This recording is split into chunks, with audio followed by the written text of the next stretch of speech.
हम पुरुष लोग नाई की दुकान में बाल कटा करके आते हैं, आकर के तुरंत नहाते हैं। कभी आपने किसी महिला को ब्यूटी पार्लर से आने के बाद, हम 5 साल के थे तो हमारे पिताजी हमें स्कूल में जमा कराने ले गए। पहले जमा ही होते थे, कॉन्वेंट कल्चर अब है ना, एक फादर घर में, एक स्कूल में ट्यूशन। हमारे ज़माने में ऐसा नहीं था। बगीचे में हमारा स्कूल होता था, ऐसे मास्टर जी बैठे हुए, ऐसे हम खड़े, ऐसे हमारे पिताजी खड़े।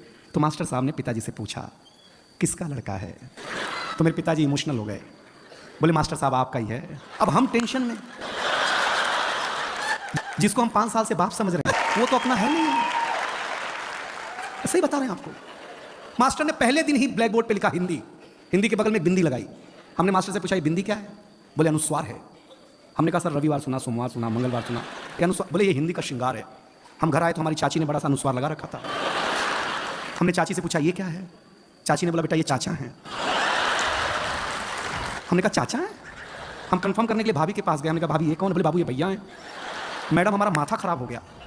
हम शाम को वॉश बेसिन में मुंह धो रहे थे तो देखा चाचा नल की टोंटी से चिटका हुआ है, वॉश बेसिन के आईने पे चिटका हुआ है। चाचा को जब मैं कमोड पे चिटका हुआ पाया, भाई साहब मैं सच बताता, सवेरे हम कहीं भी, ये हमारी क्या मार्केट वैल्यू है। कुमार विश्वास जी हमें पहली बार अमेरिका ले गए, फर्स्ट टाइम। हमको अंग्रेजी उतनी आती है जितनी लालू जी को आती थी।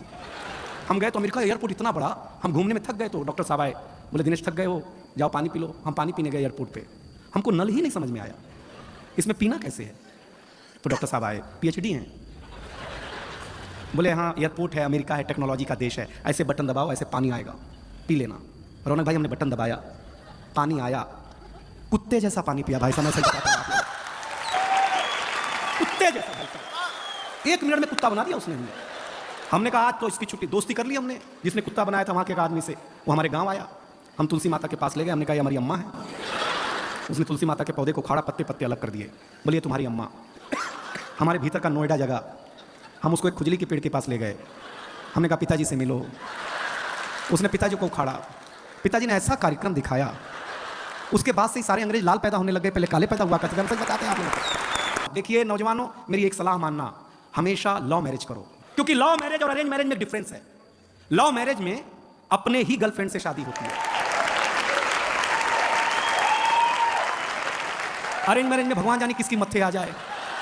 लव मैरिज को खुसरो लिखता है जिहाले मिस्की मुकुंद तगाफुल दुराए नैना बनाए बतियां किताबे हिजरा नदार मैज़ा न ले हूं काहे लगाए छतियां सखी पिया को जो मैंने देखो तो कैसे काटूं अधेरी रतियां जिसे पड़ी है जो जा बतावे टीआरपी को हमारी बतियां न नींद नैना नंग चैना न आ पाए न भेजे पतियां। ये इश्क है, समझ में आया। क्योंकि ये कविता का रंग जब हरिवंश राय बच्चन की कलम में उतरा तो उन्होंने लिखा रंग बरसे भीगे चुनर वाली, ये रंग आस्था की चौखट पर आया। तो मीरा ने गाया श्याम पिया मुरी रंग दे चुनरिया, ऐसी रंग दे कि रंग नहीं छूटे रामा, धोबिया धोए चाहे सारी उमरिया। ये रंग फिल्मी पर्दे पर आया तो सुनील दत्त साहब ने कहा कि रंग और नूर की बारात किसे पेश करूं, ये मुरादों की हंसी रात किसे पेश करूं। ये रंग शायरी में आया तो शायर ने लिखा इस रंग रंग में रंग है, तुझे रंग रंग में रंग दिया, मेरा रंग आया है रंग पर, तेरा रंग चढ़ के उतर गया। ये रंग कविता में आया तो कवि ने लिखा इस रंग बदलती दुनिया में मैं रंग बेचता हूं। और ये रंग जब 18 साल के नौजवान के सर चढ़ करके बोला तो गली गली में भगत सिंह ने गाया मेरा रंग दे बसंती चोला माए।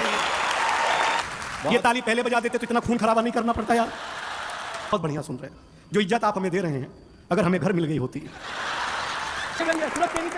जमाना रोज बदल रहा है। संत ने टीवी पे प्रवचन देते हुए कहा कि अगर आप मोहमाया से दूर रहना चाहते हैं तो मुझे लाइक कीजिए, साथ में मेरा यूट्यूब चैनल सब्सक्राइब कीजिए। आज नहीं तो कल होना चाहता है, हर कोई वायरल होना चाहता है। पहले मेरा बच्चा घर से बाहर जाता था तो मेरा जी घबराता था, घड़ी पे नजर रहती थी, समय पे नहीं आता था तो मैं पड़ोस में पूछने चला जाता था। लेकिन अब मैं लाचार हूँ, बेकार हूँ, क्योंकि खुद के ऊपर खुद का बस नहीं चल रहा है। मेरी आंखों के सामने मोबाइल मेरे बच्चे को निगल रहा है, बच्चे को निगल रहा है। न मैं चिल्ला रहा हूँ न किसी को बुला रहा हूँ।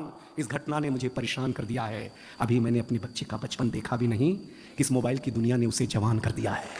ये मोबाइल बिल्कुल नहीं मांगूंगा पीछे वालों कविता, आपके घर की त्रासदी गा रहा हो तो त्रासदी की पीड़ा मेरे तक पहुंचाना। ये मोबाइल जिसका भी आविष्कार है उसका सम्मान है, क्योंकि इसका हमारे जीवन में बड़ा योगदान है। लेकिन इसके भीतर के कुछ आविष्कारों ने हमें भोगी बना दिया है।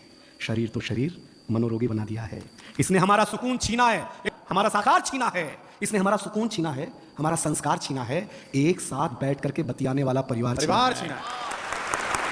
इसने छीना है नई किताब की सुगंध को, इसने छीन लिया है निमंत्रण पत्र पर हल्दी की गंध को।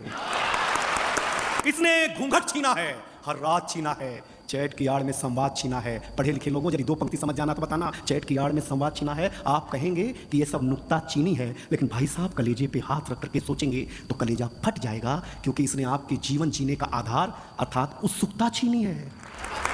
इस दुनिया ने कुछ अजीब सा परोसा है। आज हमें गुरु से ज्यादा गूगल पे भरोसा है। आज हमें गुरु से ज्यादा गूगल पे भरोसा है। गूगल पे भरोसा, ये जो विज्ञान है इसके पास शरीर के रोगों का समाधान है, ना आत्मा का नाद है, न सुकून की गोली है। सुलाने के लिए तो बहुत कुछ है इसके पास, लेकिन जगाने के लिए नहीं, एक छोटी सी गोली है। और अंतिम 4 पंक्तियों में मुझे विदा करें, जगाने के लिए नहीं। अगर इस दुनिया से आप चाहते हैं खुद को बचाना तो ज्यादा नहीं इस दुनिया से थोड़ा दूर होगा जाना, वरना जिंदगी के मखमली एहसास खो देंगे, हरे भरे जज्बात खो देंगे। अब ये निर्णय आपका है कि आपको कैसे रहना है, कैसे जीना है। इन घर में एक बार बैठ करके जरूर सोचिएगा कि इस मोबाइल की दुनिया ने आपसे क्या क्या छीना है। निवेदन इतना है कि अपने नौजवानों, मेरे मित्रों, मेरे भारतवासियों, अपने हौसले को बुलंद करना सीखिए। मोबाइल चलाना तो सीख लिया है, थोड़ी देर बंद करना सीखिए। बहुत